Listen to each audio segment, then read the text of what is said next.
I want to start this episode with a little bit of an apology. I've made a statement that I'm going to be releasing the chapters from all of my books for free online. And the problem's been that I have gotten to a stage where I've got so many chapters of so many books that it's hard for me to keep up to date with a release schedule. And not that that's an excuse, because I will get through things eventually, but it's more that for books like Under the Influence, it's hard for me to have the motivation to come back to. And the reasoning is because the content and the topic is emotionally confronting. Now that I've realized this, now that I've realized I've got this block, I want to basically take the time over this episode and the next few episodes to work through Under the Influence and to release the chapters both here and as blog posts online. So if you're following along, enjoy. And if you want to look at the previous chapters, you can click the link down below and there'll be episodes that are blogs and podcasts. Why am I sharing stuff for free? I've written a book. Why would I put it out there? So for those that don't know, I make an effort to share everything I do online for free. All the chapters of my books over time will be put out there. The idea being that if you need the help, if you need the support, if you can't afford it, you'll be able to grab yourself a copy. I don't think it's right to put information behind a paywall that could really help people. This book talks about my past, and in particular the issues and the stuff that I had with my father. Just a brief overview. My father was a drug addict and a drug dealer. He had mental illnesses, and basically in his household, he didn't harm me directly, but the people that he let in, the clientele that he had, were a different story. It was one part boredom, one part terror, and it's taken a long time to move on and overcome. And this book, Under the Influence, Reclaiming My Childhood, was the first step in sort of taking what happened in my past and putting it into a current context as an adult and be able to start moving on past it. However, given the content, writing this book took a lot out of me. It was very challenging. And every time I go back over a chapter, it hurts. So I guess that's why I haven't sort of come back to it and focused it. And when I've gotten other books out, like How to Get Your Shit Together and all of the other stuff I'm doing, it's easy for me to just put it on the back burner. But now I realize that I'm sort of holding on to, unless I go through the motions of getting it out there, unless I put it out there, one, I'm not fulfilling the promise I made to you guys, and two, it's going to sit in the back of my mind like this thing weighing on my shoulders. It's like, hey, you got to put this out, you got to put this out. So this episode, I'm going to read you a chapter, and I'll talk about it a little bit after the chapter, and over the next few weeks, I'm going to start putting out the rest of the chapters from this book, just to close off that part of my life, in the sense that I can use another form of healing, because every time I look over this book, it impacts me deeply and I get more healing from it, but it's also like a bit of a shock. So with that in mind, I'm going to read to you a chapter called Lessons Learnt. All parents want to teach their children the ways of the world, guide them through the ambiguities of life, showing them with a soft and gentle hand the lessons that they learnt the hard way. Parents will say things like, be careful crossing the road, remember to say please and thank you, and follow your dreams, with the hope that their young will heed their advice. Doing so will hopefully result in their child having the skills to successfully navigate their way through life in a much more secure and painless way. To his credit, Dad was no exception. He did teach me some things. He taught me how to fight. When I was quite young, I had a bullying issue. In the beginning, it wasn't too serious, just some posturing and the occasional threat. However, over time, the threats became real and it often turned physical. To make matters worse, the other kids were starting to join in. Once I summoned the courage, I told Dad about it. He was visibly saddened. He pulled me aside and showed me how to hold myself in a fight, taught me how to clench my fists, put my guard up and to throw a punch. I'd like to say that the bully didn't know what hit him, but he did. It was my right fist, square on his jaw. I knocked him off his feet and onto the ground and just walked away. From then on, all it took was an aggressive look in his direction to get him to back down. I never really had a problem with bullying since, only that if you look crazy enough, people will typically leave you alone. He taught me the joys of outdoors and a love of nature. Most of my happy memories from my childhood came from camping adventures. Dad was an avid naturalist. His knowledge of plant life and nature was astounding. Walking in the bush with him was quite an experience. He could look at any particular plant and tell you all about it, how it reproduced and the other interesting facts. But one that stuck with me to this day was about the banksia plant, which only releases its seeds in response to fire.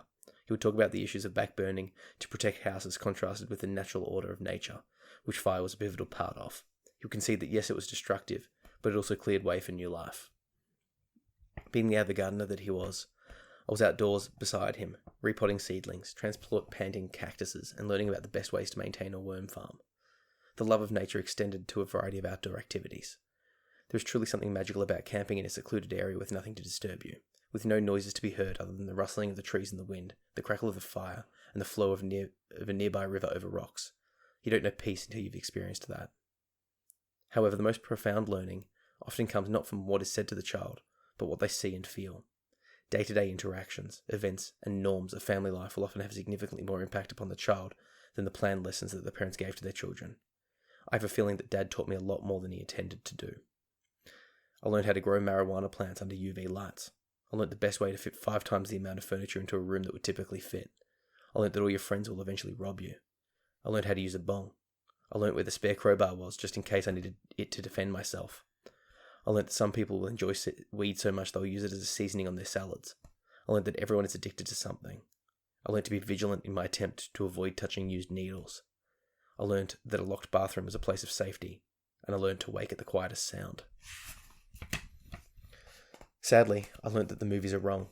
I learned that drug-fueled parties are not always what they are cracked up to be, and that the first time you see a naked lady, it may not be a pleasant or exciting experience.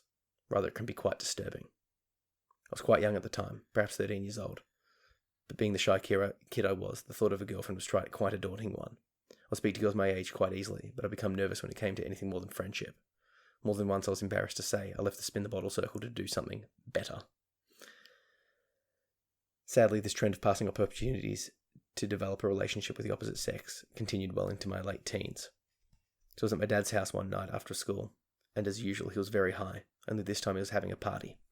I can't quite recall the reason, but any excuse to get stoned would suffice. Weed and alcohol filled the air, with pills and needles being shoved into bodies all around. Sounds great, right? With music playing and some food about, everyone's sure to have a good time. I've seen many movies in which they depict rampant drug use like it's fun and adventurous thing. Whilst the people on drugs may freak out and go crazy, it's all in good fun. They recover the next day a little worse for wear, perhaps with a penis painted on their cheek. The audience laughs, and everyone moves on. The next day you get the slapstick humour derived from the suffering of a hangover, vomiting and nausea. Hilarious. I'm sure those kind of parties exist. However, my reality was significantly different. Picture yourself sitting next to your younger brother watching TV and waiting for dinner. You're just expecting a normal night of TV watching and being ignored for the most part by your father, who, as usual, would progressively get more and more stoned as the night went on. Towards the end of the night, you would somehow manage to get your younger sibling into bed and then try and get to sleep yourself, hoping not to be woken through the night by people knocking on the window. However, tonight is different. The place is a mess with rubbish and trash everywhere, and as always, there's no room to move about due to the immense amounts of furniture clogging up the living space. The house smells of stale food, vomit, and shit. Then the first guests arrive. They stumble through the door, exclaiming, "Hey, mate, how you going? Long time, eh?" At least that's what you think they're saying. They're already well beyond waste as they came through the door. Each one comes inside, you get more and more concerned with what may happen. They all look and smell exactly the same, like Dad, but worse. What's more, they come bearing gifts. Most people bring a variety of narcotics, enough to share. Whilst alcohol and weed are the most prevalent intoxicants, it's not uncommon to see pills or needles being passed around.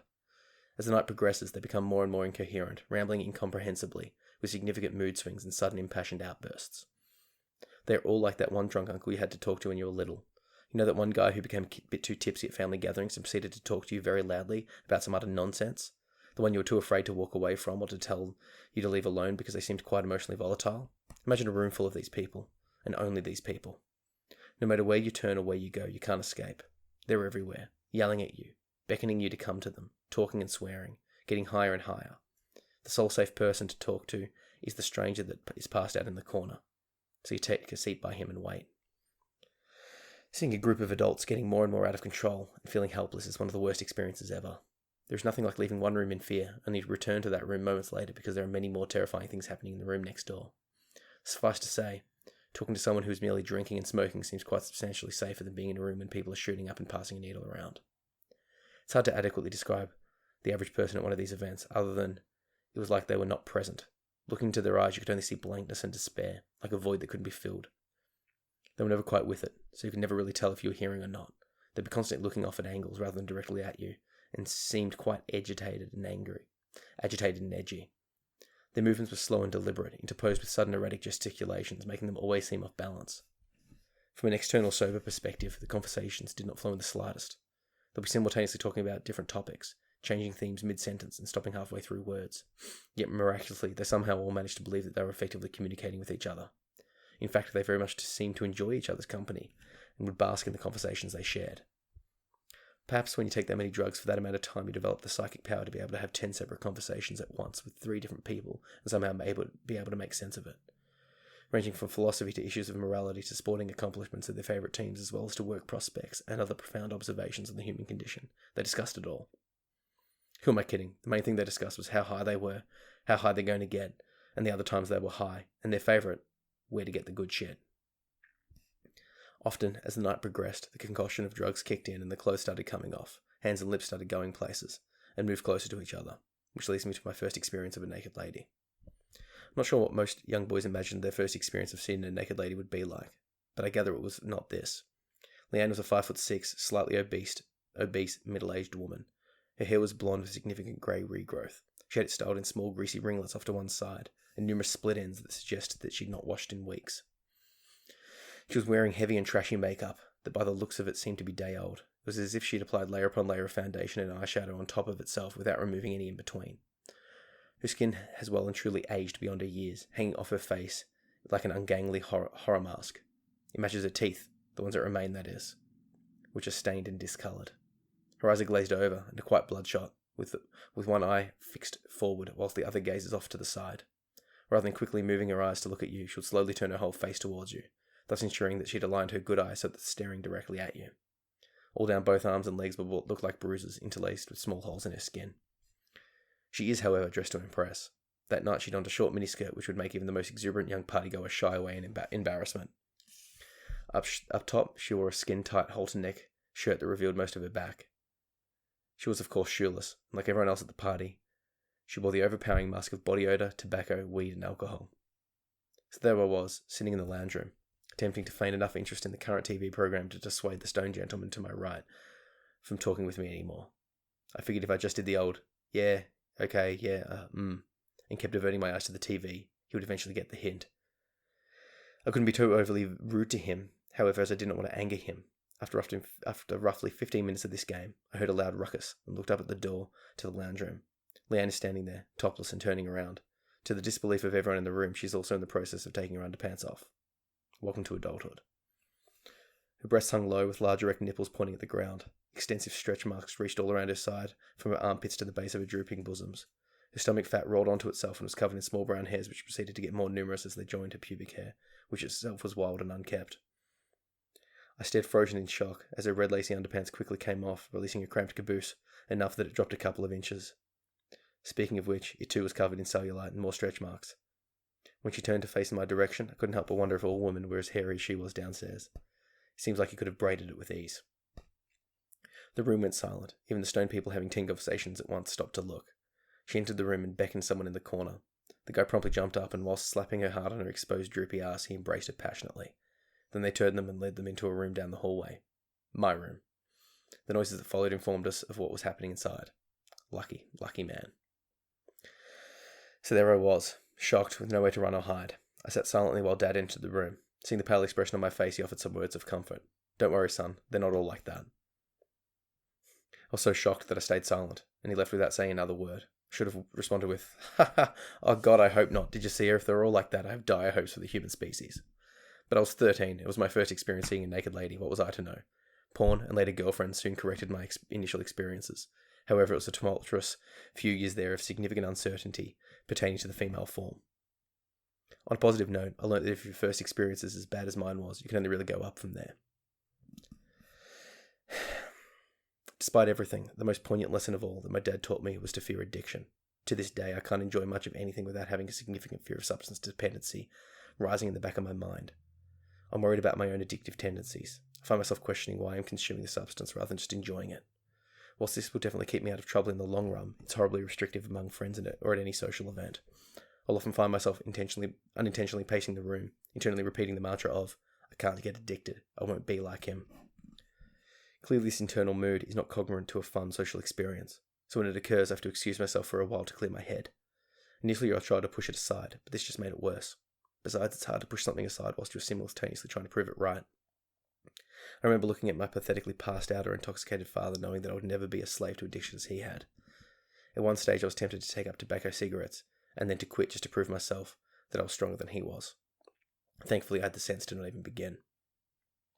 At weddings or over dinner, I often refuse drinks on offer because I don't see the point of social drinking, as I feel that it will only embed a habit that I can't afford to have.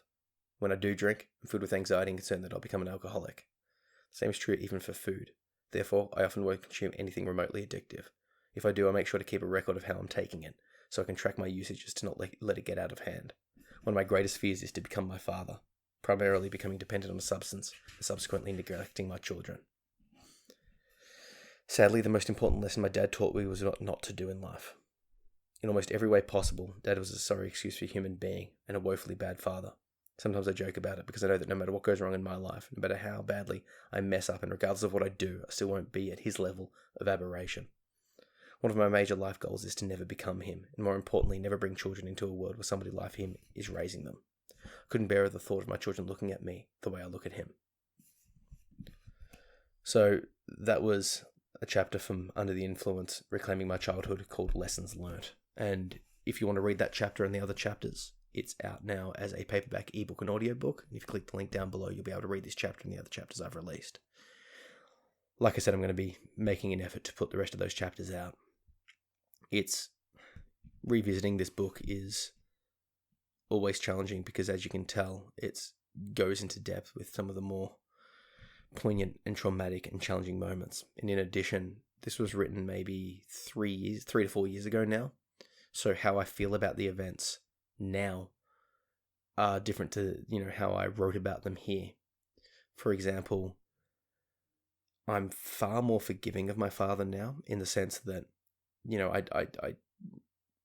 I don't, he should have acted differently, but I know more about his past, and I know I've contemplated it more, and I realize that he too is a product of his childhood. He too is a product of his upbringing. He, went down certain paths and made certain choices for sure, but I'm more understanding that, we're all part of the flow of life, and he just didn't make some right choices and could have done other things.